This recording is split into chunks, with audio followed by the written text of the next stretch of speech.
silly birds. The control buttons became active again.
Stanley flipped through one video of silly birds after another, and then it dawned on him.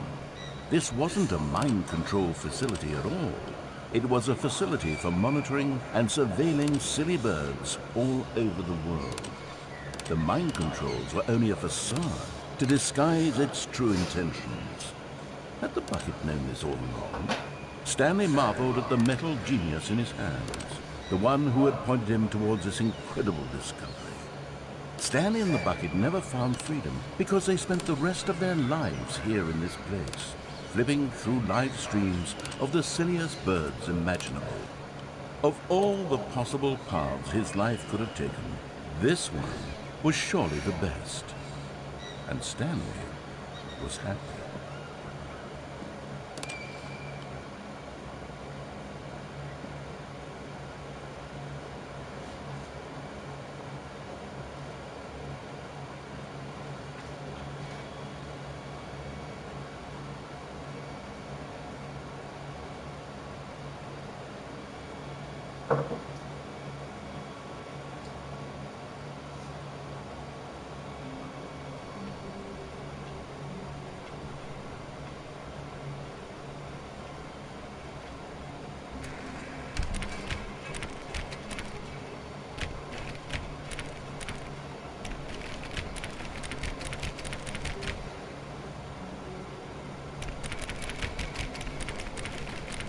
All of his co-workers were gone.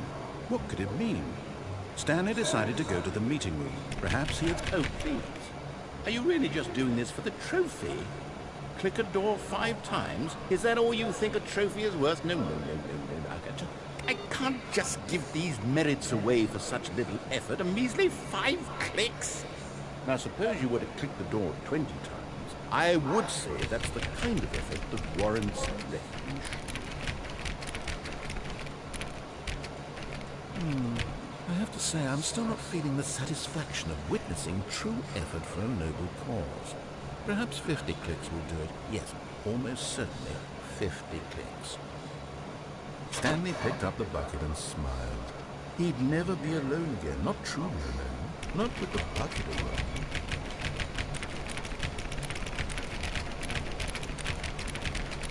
No, I'm still not feeling it. I want this trophy to have meant something. It has to be a true reward for valiant effort.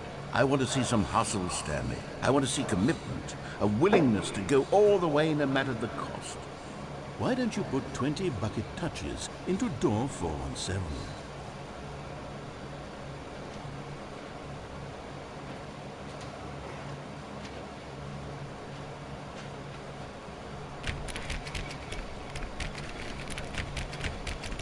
Okay, great. Now, go touch the bucket on door 437 a few times.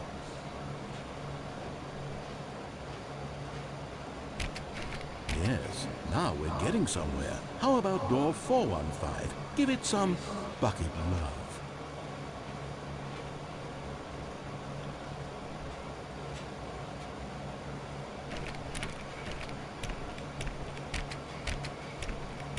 Now back to door number 437.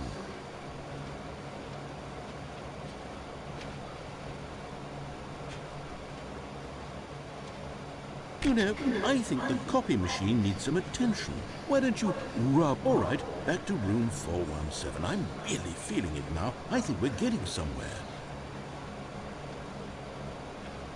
Okay, now bring the bucket on top of employee 419's desk. Yes, this is great. Now the bucket knows exactly what it's like to be employee 419. Now, let's introduce it to door 416.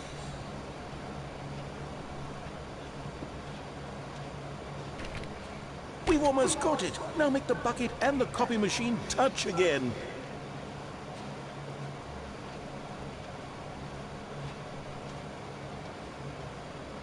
Finish it off, Stanley. 5 touches of the bucket on door 430. Yes, we did it. Wow, that felt amazing. You know, not all buckets will get this kind of experience.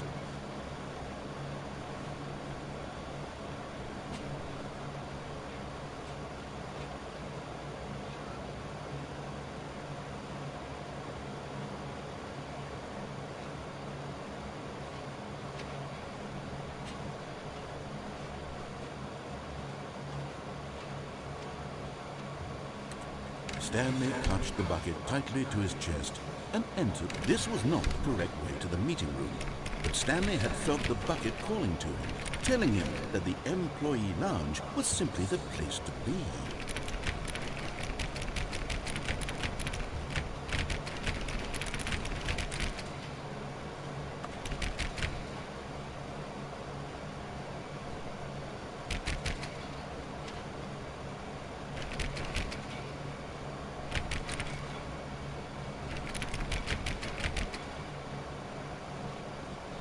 And here it was. Had the bucket turned out to be correct? Was this better than the meeting room? Yes, Stanley thought to himself. Yes, perhaps. No, never mind. The bucket was wrong. Stanley took the door on his left to go back to the meeting room.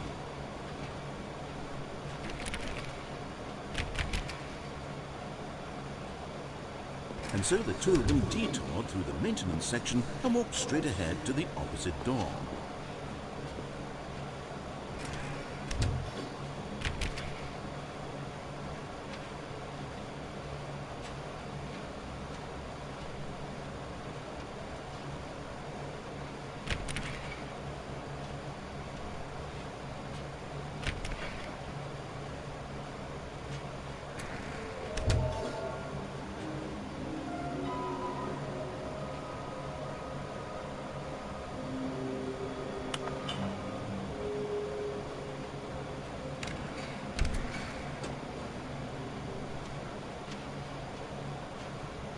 Coming to a staircase, Stanley and the bucket walked upstairs to the boss's office.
Stepping into his manager's office, Stanley was once again stunned to discover not an indication of any human life. Crushed by the weight of this revelation, Stanley may have broken down into an emotional dumpster fire if not for the soothing presence of the bucket. Even now, in his darkest of hours, did the bucket's warmth and guiding light pierce the dark clouds of confusion and chaos. It would be with him, always. The bucket would, and he knew it. The two of them were inseparable.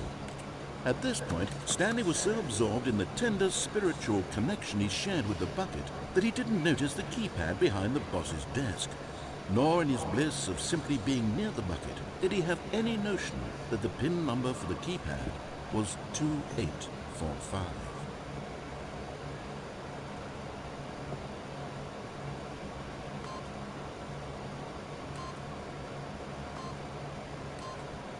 But Stanley guessed the correct code by sheer luck. Was it that the bucket knew all along? Was the bucket guiding him? Yes, this is certainly the most logical explanation.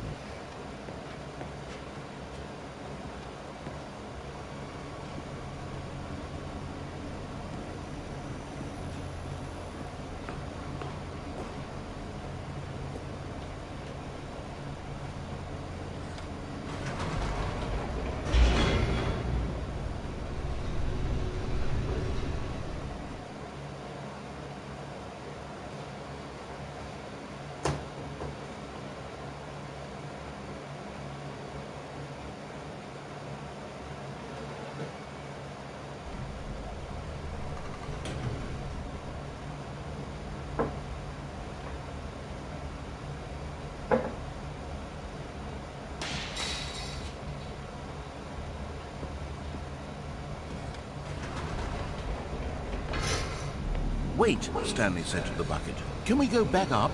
When I was pressing those keypad buttons, there was something very intriguing about the number 3. I want to go back so I can try pressing the number 3 again. The bucket said nothing.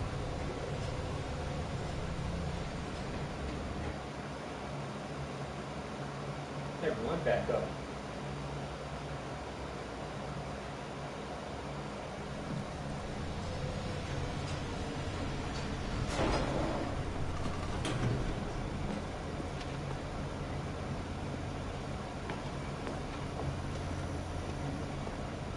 Here we are, said Stanley. Now I'm going to try out that number 3 button.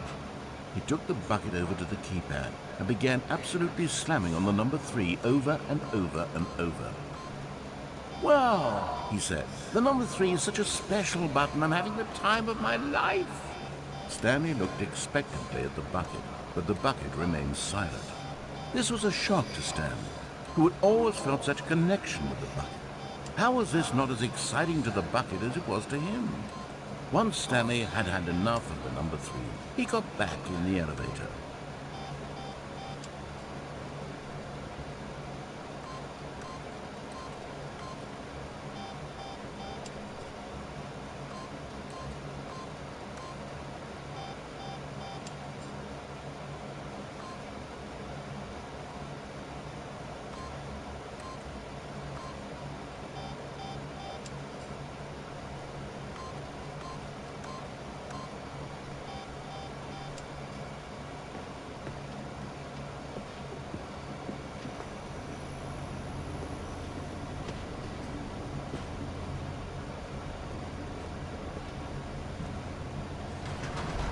Perhaps the bucket had missed something.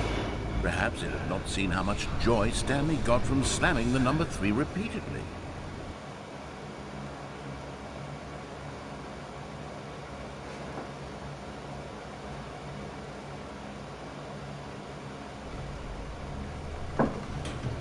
A hint of regret nagged in the back of Stanley's mind. Should he demonstrate the number 3 for the bucket again?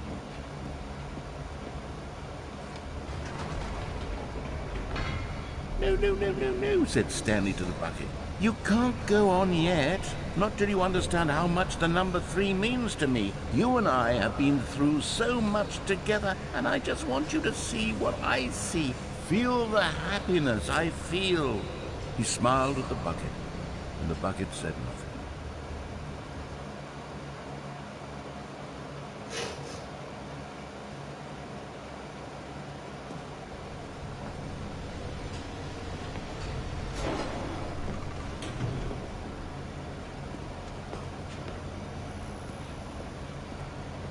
Here we go, said Stanley. This time I'll really show you. He ran to the number 3 and began to wail on it like a musician on a beloved instrument, weaving a concerto of truth and passion. He wielded the number 3 like a fine artist would wield a paintbrush. He told stories through the number 3, stories of his dreams and hopes and fears. And the whole time, he looked to his bucket for a reaction of some kind. Anything to let him know that the bucket appreciated what he was doing. The bucket conveyed absolutely nothing at all, only silence. Crushed by a wave of dejection, Stanley returned to the elevator.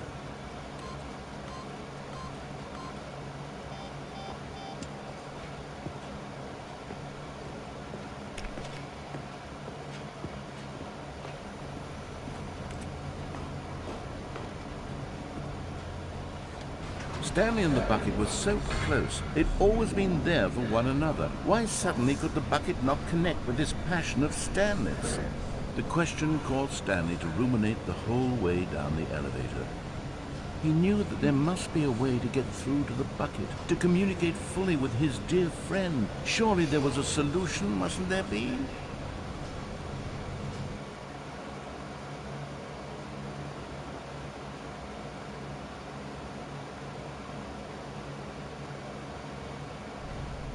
Maybe a third time going up is the charm.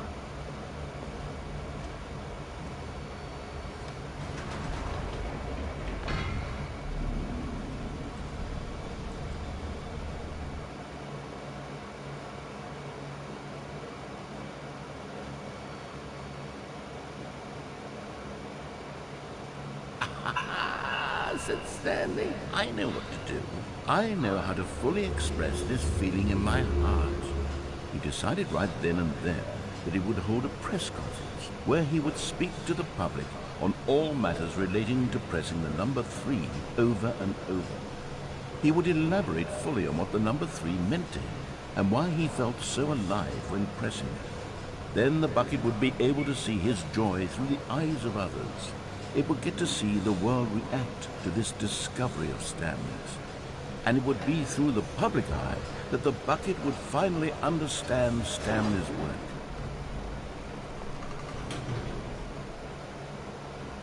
For months, he advertised and marketed his press conference, building excitement around it, developing and rehearsing it, until it couldn't be refined a single measure further.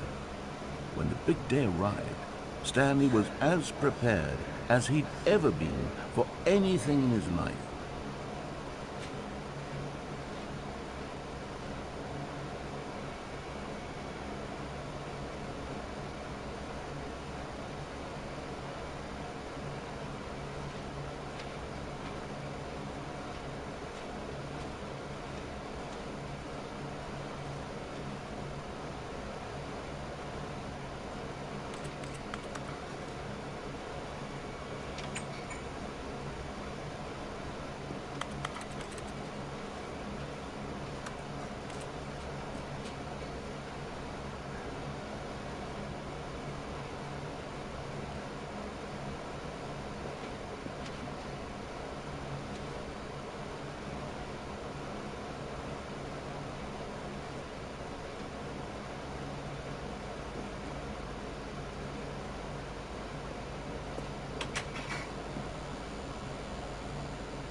This was it. One last chance to win the bucket over. One opportunity to share a true connection with a loved one.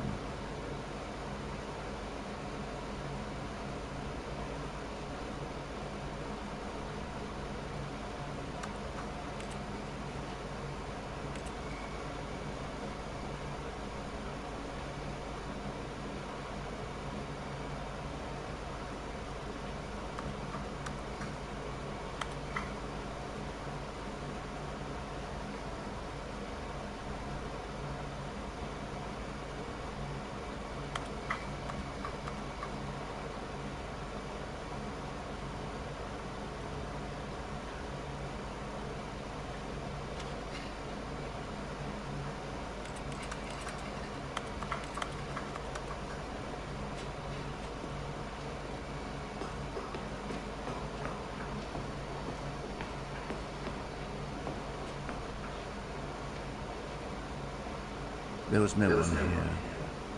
Nobody had come to the press conference to hear Stanley speak, to listen to him talk about what it really means to press the number 3 on a keypad over and over. He was unloved, uninteresting, he was a failure, and in that moment Stanley knew that the bucket would never again take him seriously.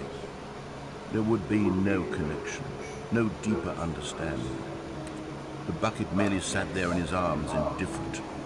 And so it began that slowly, over many years, the two of them grew more and more distant. They spoke less and less, neither wishing to state the obvious, that any sense of real respect between them had eroded since that day at the press conference. There would be no more games, no more long conversations about passion and pursuit, only a silence that consumed the space between friends. And Stanley, having for once in his life discovered the warmth and comfort of true companionship, was cast back into the unremarkable normalcy of loneliness.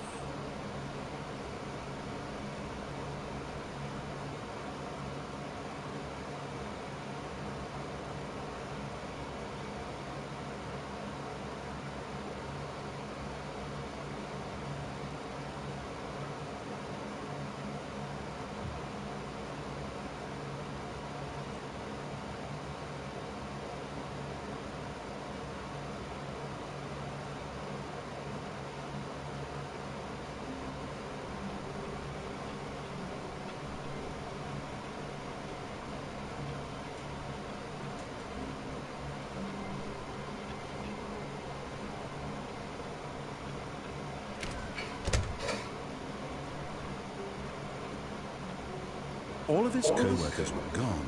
What could it mean? Stanley decided to go to the meeting room. Perhaps he had simply missed a memo.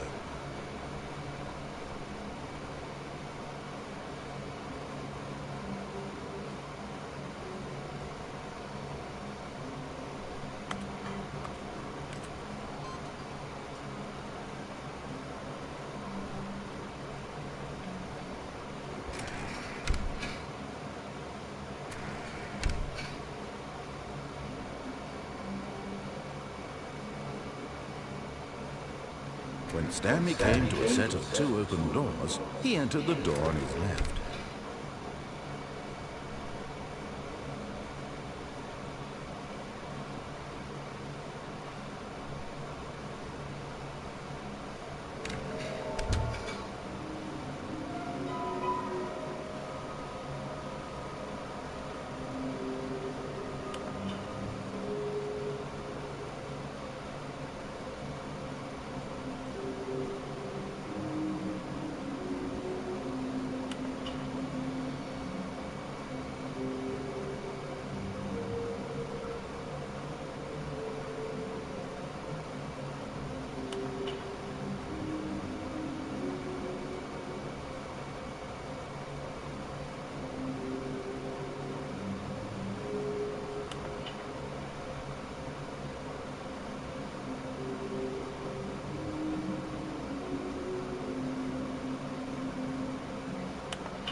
Coming to a staircase, Stanley walked upstairs to his boss's office.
Stepping into his manager's office, Stanley was once again stunned to discover not an indication of any human life. Shocked, unraveled, Stanley wondered in disbelief who orchestrated this, what dark secret was being held from him. What he could not have known was that the keypad behind the boss's desk guarded the terrible truth that his boss had been keeping from him. And Stanley was in such a rush to get through the story as quickly as possible, he didn't even have a single minute to just let the narrator talk. That kind of anxiety isn't healthy, so he relaxed for a few moments with some calming New Age music.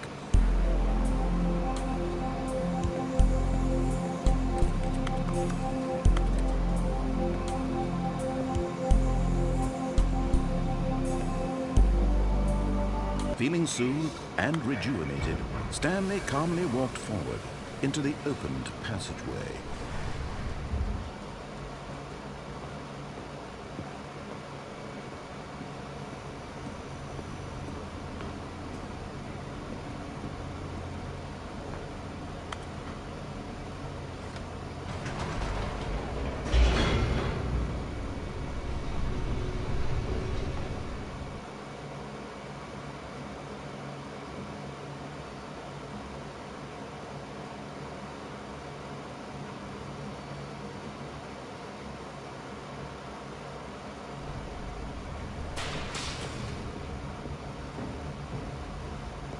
Stanley walked straight ahead through the large door that read Mind Control Facility.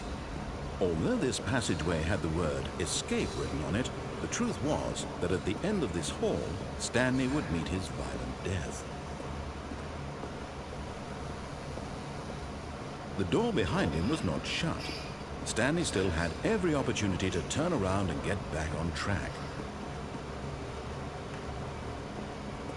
At this point, Stanley was making a conscious, concerted effort to walk forward and willingly confront his death.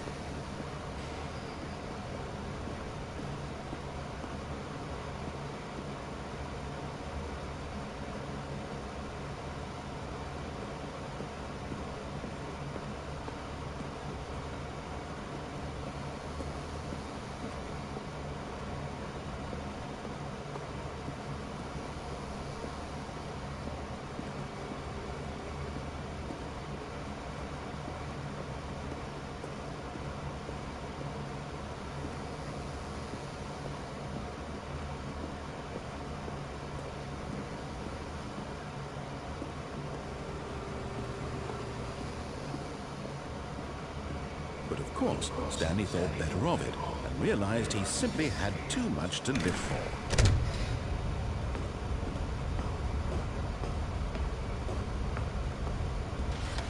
The lights rose on an enormous room packed with television screens. What horrible secret did this place hold? Stanley thought to himself. Did he have the strength to find out?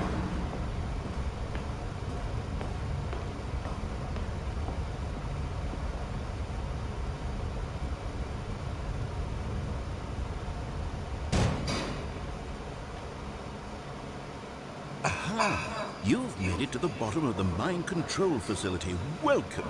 You see, back when the Stanley Parable first launched in 2013, getting to the bottom of the mind control facility was a bug that we simply didn't catch during development. And you all sent us lots of photos of it on Twitter and acted very superior about it. And you're all very, very clever. Good for you.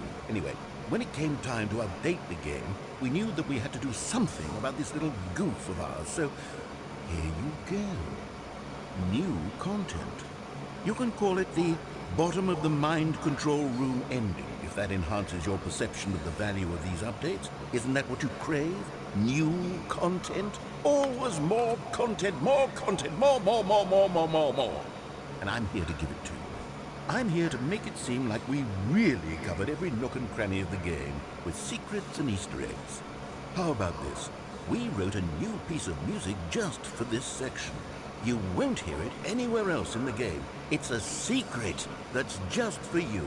That's how special you are. We call this track, Good Job You've Made It to the Bottom of the Mind Control Facility. Well done.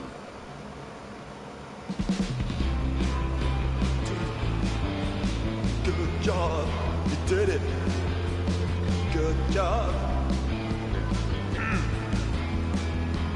3, 2, 1. Good job. You made it to the bottom of the mind control facility. You jumped on the catwalk. You should have been careful. You should have been careful. It used to be a bug, but now it's an ending. Now it's an ending. I believe in you. I believe in your ability to cross this barrier and chase your dreams. But railings don't mean anything. Good job, you did it. Good job, you did it. Good job, you did it. Good job, you did it. Good job, you did it. Good job, you did it. Good job, you did it. Good job, you did it. Good job, you did it. Good job, you did it.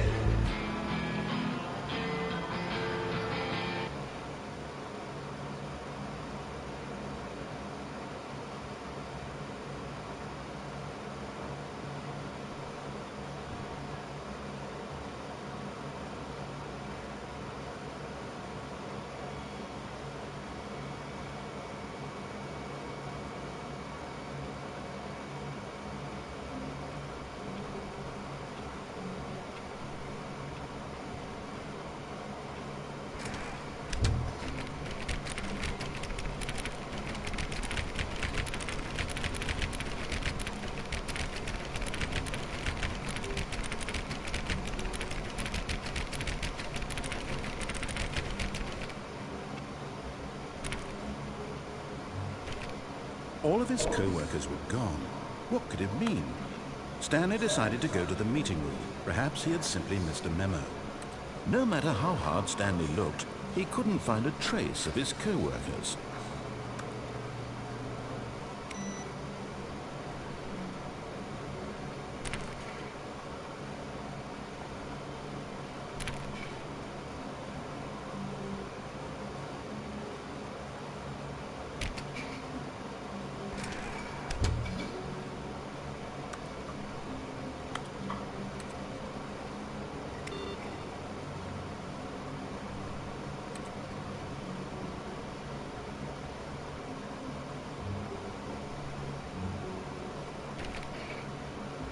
Stanley went around touching every little thing in the office, but it didn't make a single difference, nor did it advance the story in any way.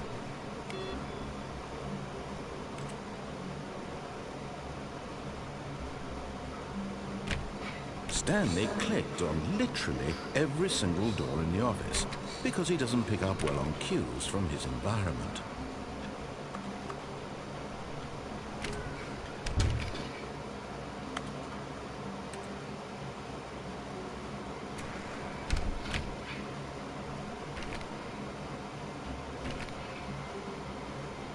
When Stanley came to a set of 2 open doors, he entered the door on his left. This was not the correct way to the meeting room, and Stanley knew it perfectly well. Perhaps he wanted to stop by the employee lounge first, just to admire it.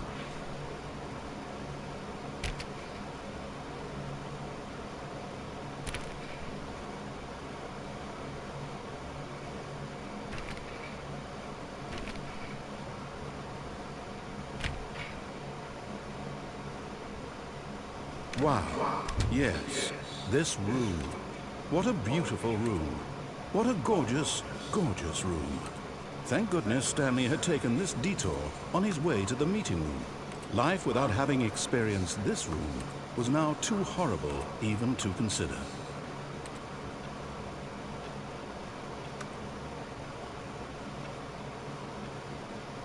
Yes, really were. But eager to get back to business, Stanley took the first open door on his left.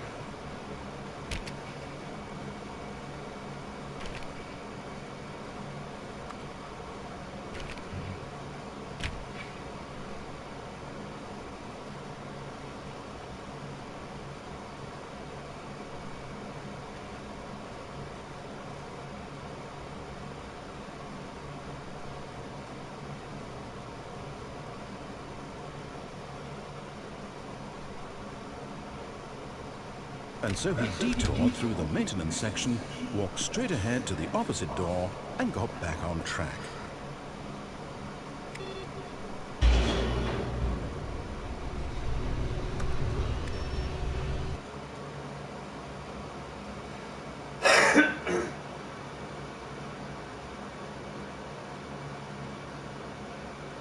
But Stanley didn't want to go back to the office. He wanted to wander about and get even further off track. So now in order to get back, he needed to go, from here it's, left.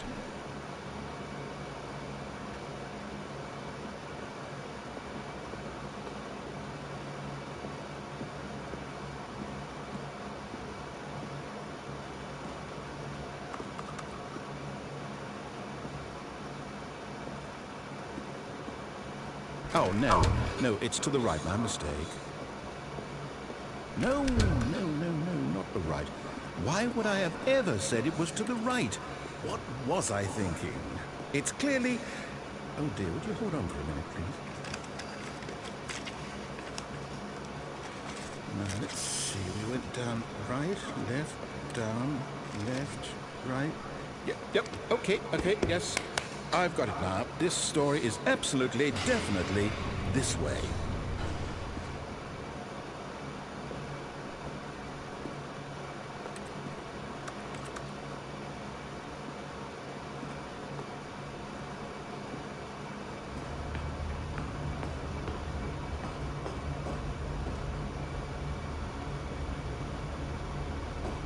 No. This isn't right at all. You're not supposed to be here yet. This is all a spoiler. Quick, Stanley, close your eyes. Okay. We just have to get back to, who am I kidding? It's all rubbish now. The whole story completely unusable. How about, rather than waste my time trying to salvage this nonsense, we'll just restart the game from the beginning. And this time, suppose we don't wander so far off track, Okay, from the top.